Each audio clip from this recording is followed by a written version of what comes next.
A special thank you to each of our subscribers who make this channel possible. Here's today's story.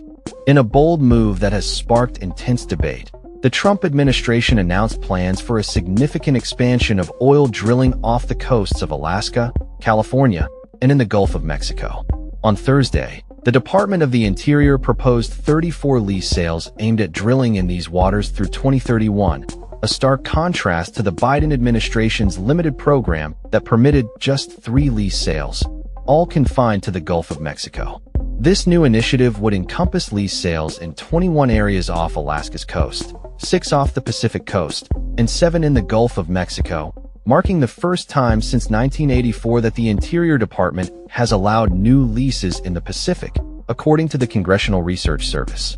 The proposal, however, is not finalized and will undergo further review before any drilling can commence. Interior Secretary Doug Burgum criticized the Biden administration for what he described as crippling the long-term pipeline of America's offshore production by halting oil and gas leasing.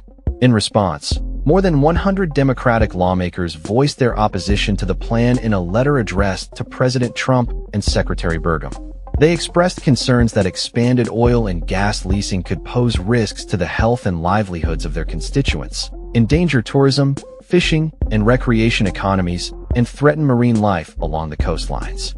Environmental groups have also condemned the Trump administration's proposal. The Natural Resources Defense Council, NRDC, labeled the plan as egregious and reckless, stating that it would open untouched waters of Alaska to drilling, attempt to revive the offshore oil and gas industry in California, and offer up waters off the coast of Florida that have not been leased for decades. The NRDC warned that such actions would have lasting negative impacts on these ecosystems and the communities that rely on them. The announcement has ignited a fierce political debate, particularly in California, where Governor Gavin Newsom has called the plan idiotic. He argued that it endangers the coastal economy and communities, emphasizing that Californians remember the environmental and economic devastation caused by past oil spills. Newsom reaffirmed California's long-standing opposition to new offshore drilling, despite earlier signals that his administration was open to some concessions for big oil to keep refineries operating and maintain gas price caps. In contrast, the Trump administration's push for increased offshore drilling aligns with its broader energy strategy aimed at enhancing domestic energy production and reducing reliance on foreign oil. Secretary Burgum defended the initiative, stating that offshore oil and gas production requires years of planning and investment before any barrels reach the market. He argued that moving forward with a comprehensive leasing plan would ensure the strength of America's offshore industry, keep workers employed, and maintain the nation's energy dominance for decades. However, the announcement has not only drawn ire from Democrats, but also from some Republicans in Florida. The Sunshine State's coastal economy heavily relies on tourism, and many local leaders fear that drilling could jeopardize pristine beaches and marine environments. Senator Rick Scott, a Florida Republican, has previously dissuaded Trump from pursuing offshore drilling plans, emphasizing the importance of protecting Florida's natural treasures.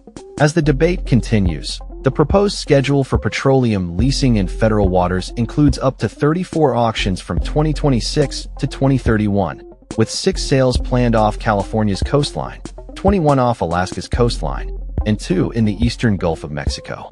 The sales in Alaska would reportedly include regions that have never experienced oil drilling before.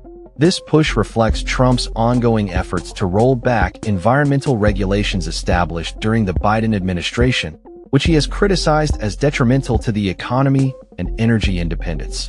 The political landscape surrounding this issue is complex, with bipartisan opposition to offshore drilling in states like Florida, where the tourism industry is crucial. As the Trump administration presses forward with its plans, the implications for local economies, environmental health, and energy policy will be closely scrutinized. The coming months will likely see intensified discussions and potential legal battles as stakeholders from various sectors weigh in on this contentious issue. That's all for this story. We upload videos every day covering many different subjects, so hit that subscribe button to stay informed. Thanks for watching.